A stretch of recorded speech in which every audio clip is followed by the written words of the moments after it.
Good morning, everyone. My name is Trevor. I'll be your stripper today.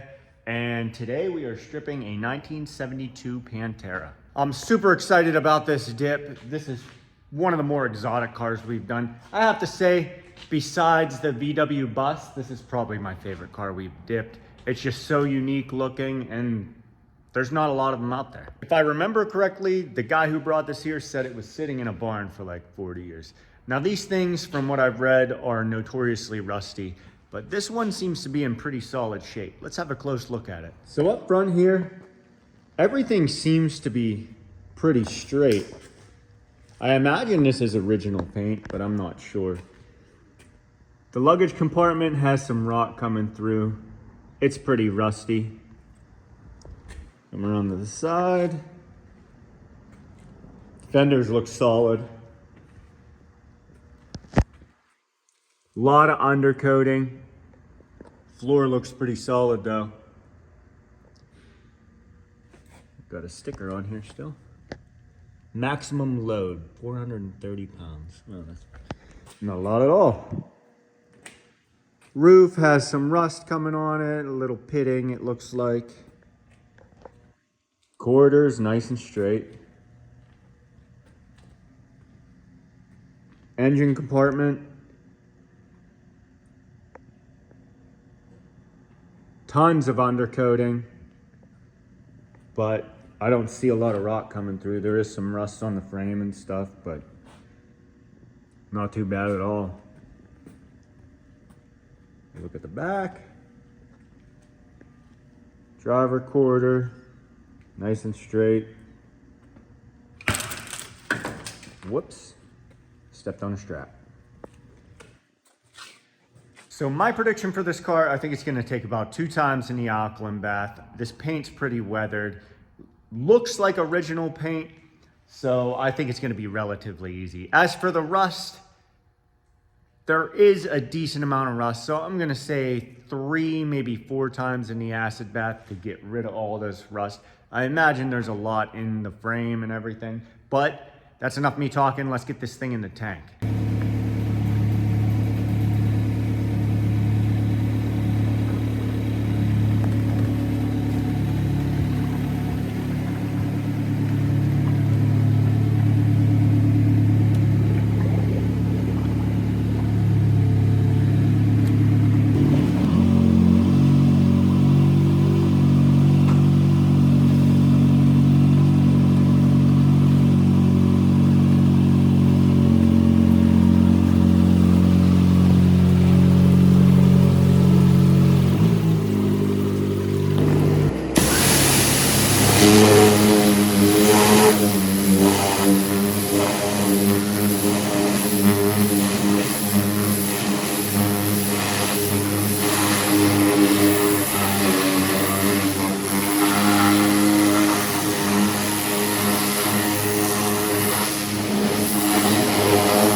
'72 Pantera is finally finished. Got this thing down to bare metal, and I have to say this is probably one of my favorite dips that I've ever done. This is the first Pantera I've done, and it's just such a sweet car. It's also in amazing condition. From what I've read on the internet, these things get pretty rusty. Just finished applying our rust inhibitor. There's the tank over there. We submerge half the car and then spray down the rest. But I'm gonna have a close look at this thing with you guys, and you see how awesome a shape this thing's in. Front here, this is pretty much the worst of it. You can see all that rock coming through. That's definitely all gonna need replaced, but everything else is super straight and looks great. Fenders look solid. Take a look at these floors. They're in like perfect condition. On the door jamb there, you can see we got some rock coming through and a whole bunch of leading. I'm not sure if that leading's factory. I imagine it is. And you can see there are some welds on the floor. Come back to the quarters. They're nice and straight, basically perfect. Have a look in the back here. Frame's in great condition. I do see some spots where there's some thick welds. Maybe some stuff was repaired, but this thing is awesome. Passenger side quarter, nice and straight. Some more lead. You can see we got some rock coming through here on that pillar, in there on the rockers, and you can see all that lead right there. Passenger side fender, perfectly straight. This was definitely an awesome dip. Big questions I get is, what do you do after you have a car dipped? And I say about 95% of our customers have their cars E-coated. That's what's going to happen to this car. There's a company that did a few cars for us in Indiana. It's Graber Enterprises. The owner, Doug Graber, great guy.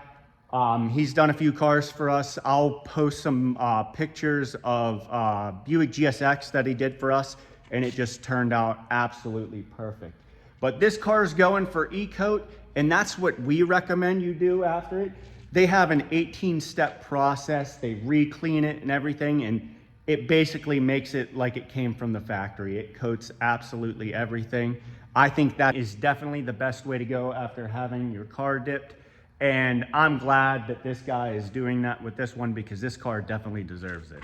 I really hope you guys enjoyed this video. I really enjoyed making it for you. I'm gonna try to get some more videos out to you guys soon. I have 2 cars behind me that I still need to shoot a video for. They're almost done. I got this Porsche 911, and then we got a Roadrunner over there. But I appreciate every single one of you guys for watching and tuning in.